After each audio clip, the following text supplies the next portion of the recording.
an interesting story that I heard from years ago that I think actually does put things a little bit in context, Graham. There was a governor's US 50 US states, 50 governors, but Bill Gates gave a speech to the US Governors Association a number of years ago. And this was on the K-12, on the, on the schools space. And he said, look, he said the US, the current version of the so-called modern school system was engineered and designed just after World War II. So think sort of vintage 1950. And in that era of the economy, 75 years ago, what was needed were about 15%, maybe 20% of the students going through would want to be prepared for college, post high school, university level positions, i.e., what we'd call white collar. And the other 80+% would largely be blue collar trades people. That was the economy in America in 1950.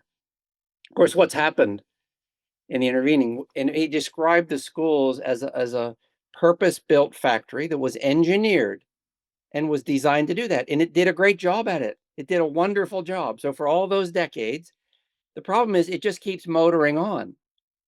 And he said to point fingers at the factory managers and the factory employees, it wasn't being pejorative about the term. He was just pointing out that this institution had been designed and built to serve a certain market. And actually the market had changed so dramatically, but the factory had never changed. And it'd be quite difficult to change it.